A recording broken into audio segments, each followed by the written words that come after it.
प्रिय विद्यार्थियों, आप सबका आपके अपने Hindi channel Hindi with Swami sir में हार्दिक स्वागत है। आज की इस कक्षा में हम अध्ययन करेंगे अलंकार।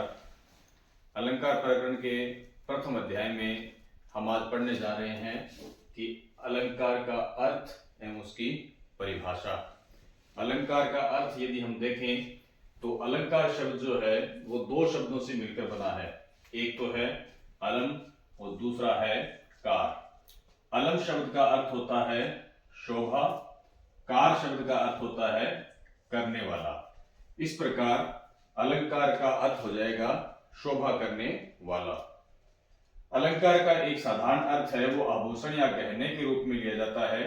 जिस प्रकार से शरीर की सुंदरता बढ़ाने का काम आभूषण करता है, उसी प्रकार से ही काव्य की शोभा बढ़ाने का कार्य अलंकार करता है। जिस प्रकार आभूषण शरीर की सुंदरता बढ़ाता है, उसी प्रकार अलंकार काव्य की शोभा बढ़ाते हैं। अर्थात अलंकार जो हैं वो काव्य के आभूषण हैं।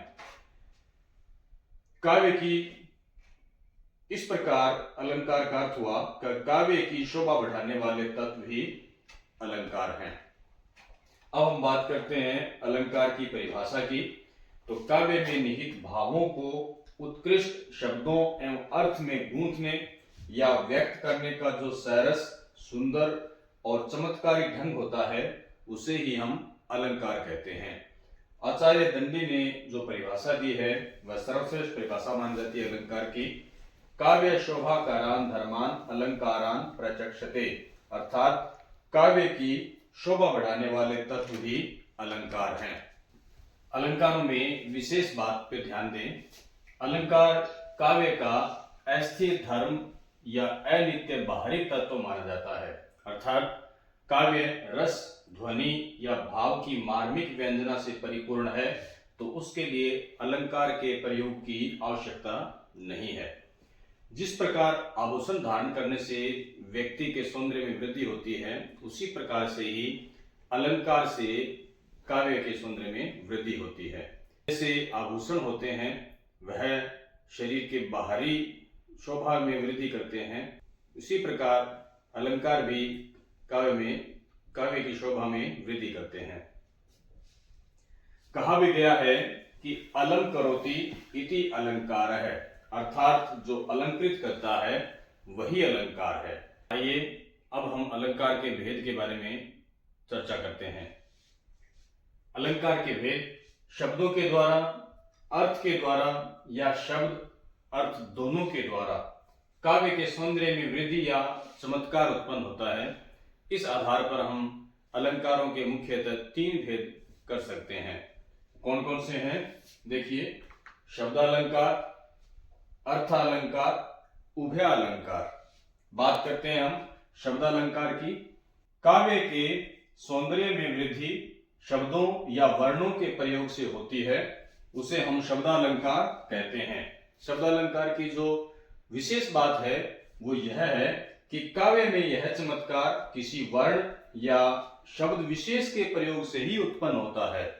यदि हम उस वर्ण या शब्द विशेष को हटा दें वहां से, यानी उस वर्ण या शब्द विशेष को हटा दिया जाए या उसके स्थान पर उसका समानार्थी शब्द प्रयुक्त किया जाए, तो काव्य का जो चमत्कार था या जो सौंदर्य था वह नष्ट हो जाता है। इसलिए यह शब्दालंकार है। प्रमुख शब्दालंकार कौन कौन से हैं? अनुप्रास, यमक, वक्रोक्ति और श्लेष। अब बात करते हैं अर्थालंकार की। अर्थालंकार काव्य सौंदर्य में वृद्धि शब्दों के अर्थ से होती है, उसे अर्थालंकार कहते हैं। अर्थालंकार की जो विशेष बात है वो यह है कि काव्य में यह चमत्कार शब्द से नहीं बल्कि उसके अर्थ से ही उत्पन्न होता है। यदि उस शब्द विशेष के स्थान पर उसका समानार्थी अन्य शब्द भी प्रयोग किया जाए तो भी काव्य का सौंदर्य नष्ट नहीं होता। मुख्य अर्थालंकार कौन कौन से हैं? उपमा, रूपक, उत्प्रेक्षा, भ्रांतिमान, संदेह, अतिशयोक्ति, दृष्टांत, विभावना, अन्योक्ति, विरोधाभास, विशेषोक्ति, प्रतीक, अर्थांतरन्यास। अब बात करते हैं उभयालंकार की। काव्य सौंदर्य में वृद्धि किसी शब्द विशेष के प्रयोग एवं अर्थ दोनों से उत्पन्न होती है तो उसे हम उभय अलंकार कहते हैं। उभय अलंकार को हम शब्दार्थालंकार अथवा मिश्रितालंकार भी कहते हैं। इसके उदाहरणों में देखिए, जैसे ससृष्टि, सशक्र यानी शंकर।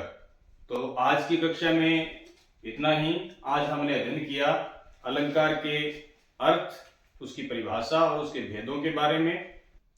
तो मिलते हैं अगले वीडियो में अलंकार के प्रकारों के बारे में विस्तार से चर्चा करने के लिए। अगर आपको यह कक्षा पसंद आई हो तो चैनल को सब्सक्राइब करें, लाइक करें और आगे से आगे इसे शेयर भी करें।